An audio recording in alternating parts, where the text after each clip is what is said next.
The retirement crisis in America is hitting some people like a ton of bricks. Today, I read an interesting article on Yahoo Finance, put out by Business Insider and written by Allie Kelly, titled, "With Dwindling Retirement Savings, Older Americans Are Back on the Job Market." The author of this article referenced a 64-year-old woman who retired but now needs to go back to work. She has tried to get a job. She submitted hundreds of applications and still hasn't been hired in her field.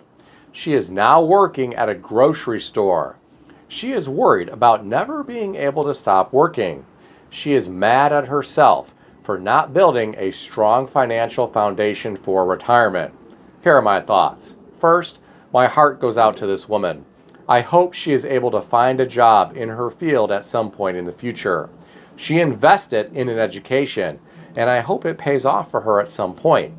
Unfortunately, this article didn't mention what her degrees are in. This is something I want to touch on. Some people think a college degree is your ticket to a job and unlimited riches. I have bad news for people who think this way. A college degree doesn't guarantee you a job, and it doesn't guarantee you good pay. If I were a young person thinking about going to college, I would make sure I first researched a career and made sure it wasn't one that was going to be replaced by AI. I'd then look at BLS data and projections. I would talk with people who do this job right now. I'd find out about the working conditions, job security, and compensation. I would do some job shadowing to make sure I liked the job. I would talk with hiring managers to find out what type of training they are looking for when they interview candidates. Then, I would only pursue a college education if it was absolutely necessary to obtain this type of job. I would select the best school I could afford and learn everything I could to prepare myself for the workforce. Unfortunately, many young people don't do this. Many go to college and pursue degrees in fields that are saturated. They graduate with a mountain of student loan debt and they can't find a job in their occupational area. This might be why we keep hearing about young people living at home and staying on their parents' payroll.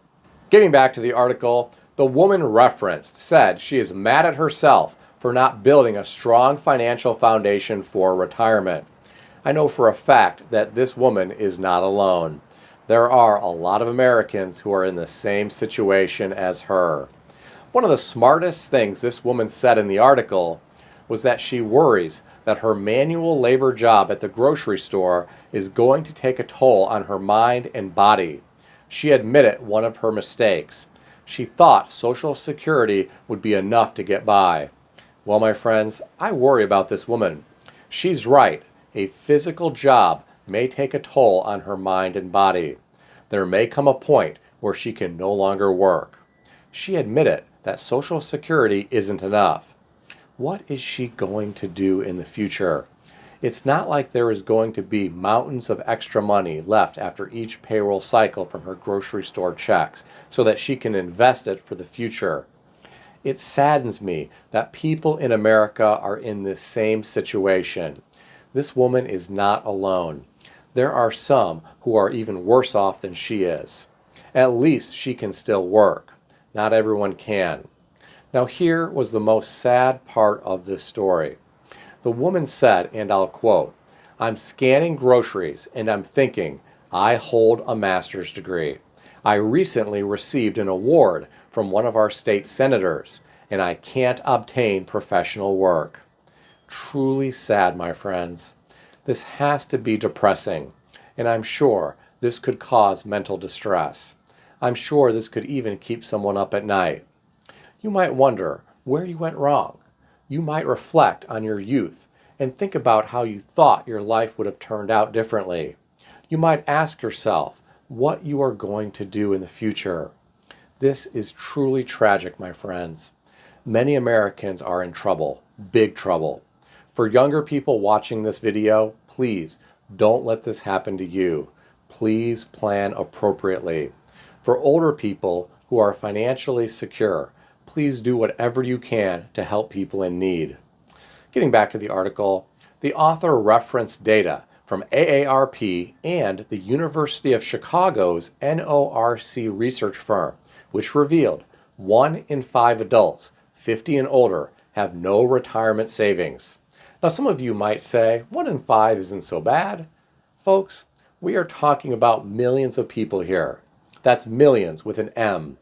I really don't see life getting any cheaper in the future. I think it is going to continue to get worse. Look at all of the inflation and corporate greed that we have experienced in the past few years. Do you really think that's over? Think again. Now, I read some of the comments beneath this article. I'll share some of them with you. The first commenter said, "Why is it such a mystery to so many that Social Security is not enough to live on?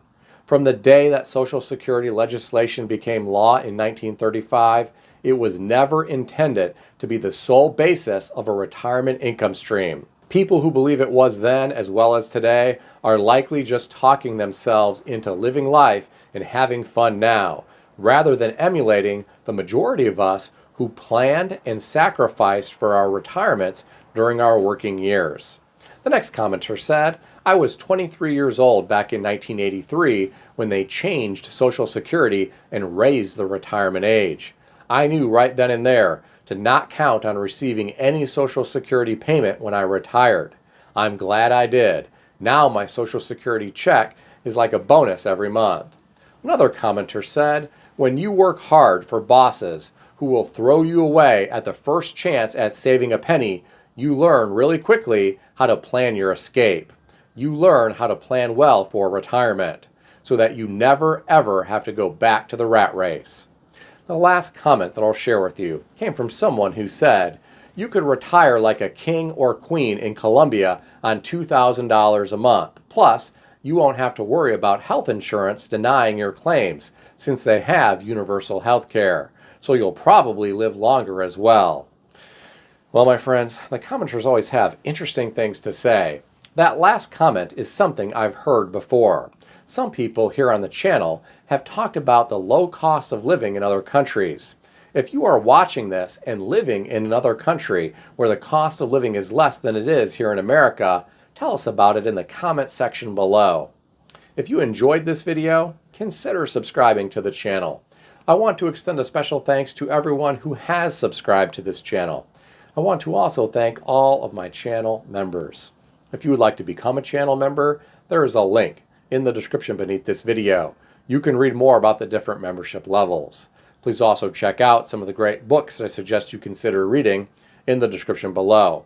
I've included Amazon affiliate links to these books. As an Amazon associate, I earn from qualifying purchases. Stay healthy and wealthy. I'll see everyone in the next video.